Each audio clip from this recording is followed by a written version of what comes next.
This is Taiwan's bizarre E1000 express train, built in the late 1990s by a company from South Africa. These trains were supposed to transform intercity travel across Taiwan. And in many ways they actually did. With their innovative push-pull design and the streamlined appearance, they completely changed the image of Taiwan's railway network. But behind the initial success of these trains, they have a surprisingly complicated backstory, with issues that would end up haunting them for their entire service life. So, join me today for a ride aboard one of Taiwan's unique E1000 trains during their final year of operation, as we discover what these trains are really like. Our journey starts here at Changhua station on Taiwan's central west coast. Despite the modest appearance of the station building, this is actually one of the most important junction stations on Taiwan's narrow gauge network. And the best way to get a true sense of this is to head up onto this overpass, which offers some great views of the station's platforms and stabling tracks. In the distance we can also just about see the locomotive maintenance facility, which takes care of many of the older General Electric locomotives that were retired from passenger service earlier this year. And now that you climbed all the way up here, make sure to also cross over to the other side, where there's this cool little park featuring a steam locomotive recreated in 2 colors of brick. And there's also a small viewing platform overlooking the stapling yard. Taiwan's railway network definitely isn't the largest in the world, but it's great to see how much love there is for it. Anyway, back on the other side there is a small station forecourt with a couple of bus stops as well as some art installations. But now, let's head inside and check out the station. So this will actually be my first long distance rail journey in Taiwan, and despite booking my ticket online, you still have to collect it at the station and print it physically. So let's see if we can figure out how to do that. Well, turns out I was actually wrong. While you can definitely still collect your tickets from the machine if you so wish, you can also get them in the app. Well, that was easy. Turns out you can just get a QR code on your phone. You just have to press collect in the app, and then you scan it at the gate over here. So that was fairly straightforward. The station itself is small, with just one convenience store located next to Taiwan Railway's famous bento box shop. And there's also a few manual ticket counters, but that's about it. Right, our train isn't listed yet, but I'm guessing it'll be platform free, so let's head through the barriers.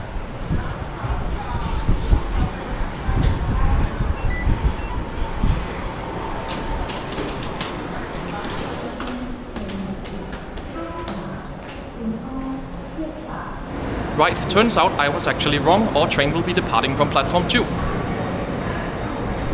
However, I have a sneaking suspicion that we can actually see our train over here on platform number 3. Thanks to Taiwan's narrow gauge network basically just being one big circle with a few branches, not many of the express trains actually terminate in Changhua during the day, so I'm pretty confident that this E1000 parked away in the siding should become our train in an hour's time. So, while we wait for our train's departure time, let's go take a look at some of the other trains here at the station. Taiwan basically has 2 main types of narrow gauge passenger train services. First, there are the various local trains, which are mostly operated using a mix of older and newer multiple units. And then you have the different types of express services. Historically, most of these were formed of classic locomotive haul trains with carriages.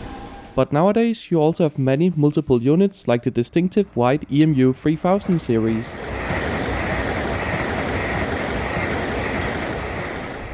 Changhua Station also sees a couple of the special Puyuma services every day, which are very easy to recognize thanks to their special distinctive pink livery. Right, I've just seen our train move away from the sidings. It's hiding behind the other train here, so I can't show on camera. So, let's head over to platform 2.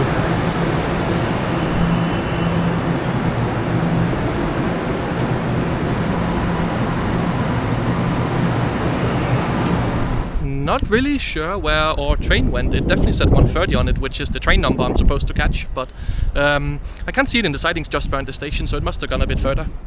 And that's exactly what happened. Our train had just gone around the corner, and around 15 minutes before departure, it reappeared in the distance. This is our E1000 locomotives, which in combination with the carriages are also known as the push-pull Tze-Chiang Express. They were built from 1996 and onwards and are capable of 130 km per hour. The trains themselves were quite groundbreaking for Taiwan, becoming the first trains to use the push-pull concept on the island. Like many new European express and high-speed trains at the time, they had a locomotive at each end, giving them a modern and streamlined appearance, while allowing the train to quickly change direction without moving the locomotives. While the carriages themselves were built by Hyundai over in South Korea, Hyundai did not have the experience or capacity to supply the electric locomotives. So they teamed up with Union Carriage and Wagon Works in South Africa. And while that might sound strange at first, it actually made a lot of sense. South Africa uses the same narrow gauge track as Taiwan, and Union Works already had decades of experience building narrow gauge electric trains for the South African railway network. And they had already supplied Taiwan's railways with 3 different models of electric trains. But unfortunately, as I'll touch more on later in the video, the E1000s would prove not to be their best work. Right, let's go board this train. Unfortunately, I'm all the way down by carriage 1 and I've been assigned a seat in number 10, so we have a bit of a walk to do. Tze-Chiang Limited Express will stop at Dadu, Hsinchu, Well, looks like I have this car to myself for now at least.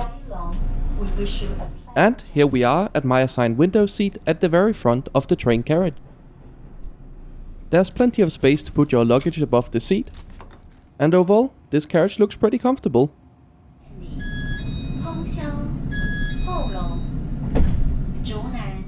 Our train departs Changhua a couple of minutes behind schedule at 15:58, beginning our journey. And I guess I actually haven't told you where we are going today. So, now as we make our way past the locomotive depot, let's take a closer look at the route map for today's journey.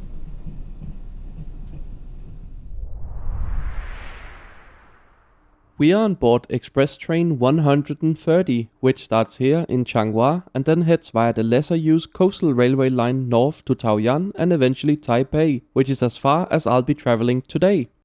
Journey time is scheduled to be 2 hours and 56 minutes to cover the 187 kilometers, giving the train an average speed of 64 kilometers per hour. After Taipei, the service continues further north to terminate at Keelung. Almost immediately after departure, our train crosses over the Dadu river, taking us out of Changhua country and into Taichung, which is one of Taiwan's largest cities. However, we will actually not serve this city directly, as instead of taking the more common and faster mountain line towards Taipei, our train will actually travel along the slower coastal line. This part of Taiwan's narrow gauge railway network is also rather unique because of this, as it's the only place where the main line splits into 2 separate routes before joining back together again, with all the other branches terminating at a dead end. Not long after, we pass by a scrapyard where a good chunk of former rolling stock unfortunately has ended their days. And these E1000 locomotives are seemingly next in line. But before we talk about their imminent retirement, let's go back in time to when these trains were ordered.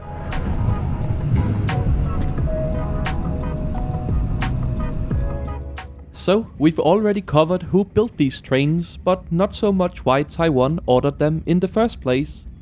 In the early 1990s, Taiwan Railways was facing a rapidly aging express train fleet and seriously bad capacity shortages, especially during busy holidays.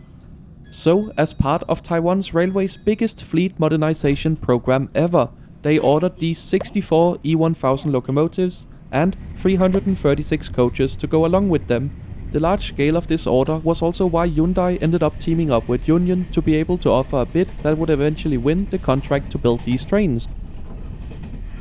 And these trains initially was a huge success, bringing a huge increase in capacity and became the futuristic looking new flagship train for Taiwan's express railway network. But this much needed modernization quickly ran into some problems, which we'll get back to later. Another reason why these trains were generally well liked when they were introduced is that they are pretty comfortable. The legroom is good, there's cup holders and a storage net, as well as a footrest.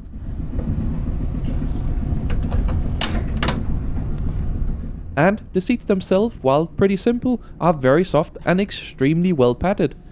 I mean, just take a look here in the base, you practically sink into the seat. Recline is also offered by pressing this button, and there's a pretty good amount of recline too, making it really comfortable for relaxing. I quite like it. The trains do of course lag a bit in modern amenities like individual power outlets, so bring your own power bank, but you do get seats that rotate to face the direction of travel and very strong air conditioning.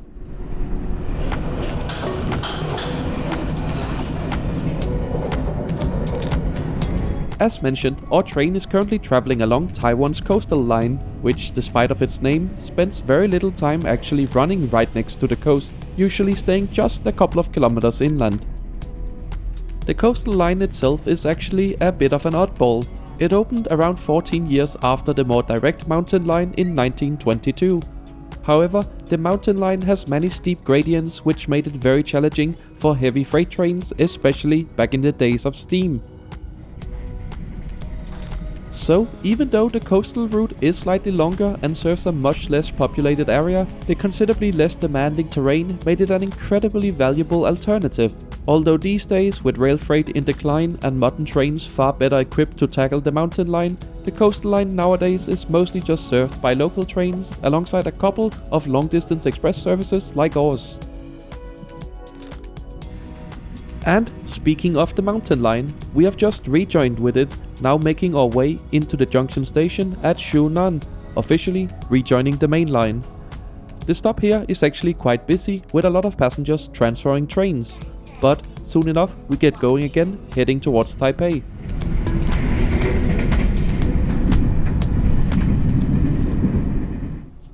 Right, before we get to Taipei, let's now take a closer look around the rest of the train's interior. And, well, there really isn't that much to show you. There's no first class, dining car or any sort of stuff like that on these trains. Just these very nice 2+2 seats in an airline style layout.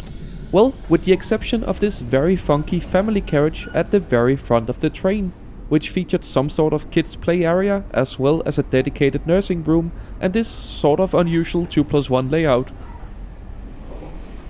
On board the train there's also multiple toilets, including a large accessible one with an automated door. However, the only way to lock it seems to be this mechanism, and I'm not sure you can reach up here if you're in a wheelchair, but anyway, there's a working sink with running water, this pissoir thing which even flushes, and over here is the regular toilet. It was all looking pretty clean and very utilitarian, so overall it was fine. Well, there isn't a lot of facilities on board these older express trains, but they're pretty comfortable and they run pretty fast and frequently across the country, so not much else to say really. Our journey now continues north towards Taipei, passing through the many densely populated cities of Taiwan's west coast.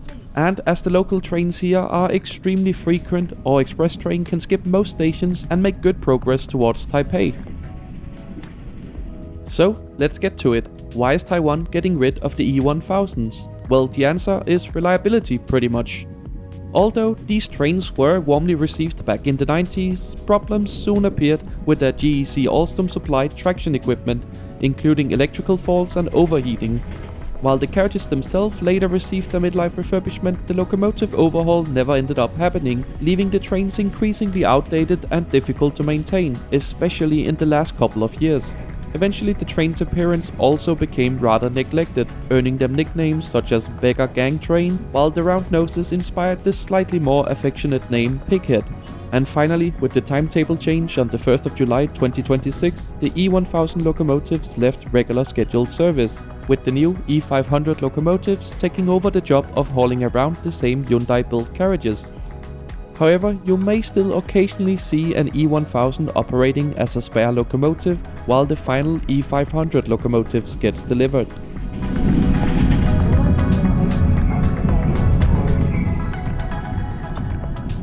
Our train is now stopping in Taoyuan, which is the last major city before we'll enter the general Taipei area. So, as we now depart from here, I think it's about time we talk about tickets. I booked my ticket online a couple of days in advance and paid just 550 new Taiwanese dollars. which I thought was pretty reasonable value for a pretty comfortable but basic ride on an intercity train. Overall, I quite enjoy traveling by train in Taiwan. It's usually a good time and the system is fairly easy to use and pretty reliable. So, as we now pull into Taipei main station, let me know what you think about the E1000 in the comments below. Are you sad to see these trains disappear from the railway network? Well, I was at least happy that I got to try them. Thank you so much for joining me in this video. If you liked it, make sure to subscribe to the channel as I try to post a new video every Sunday. You can also become a channel member to give the channel a little extra support. For just a couple of euros every month, you get early access to all my videos, as well as exclusive travel updates. To continue your journey, why not watch my video on Taiwan's American narrow gauge locomotives, which were also retired this year, by clicking the card on screen now. And as always, thanks for watching.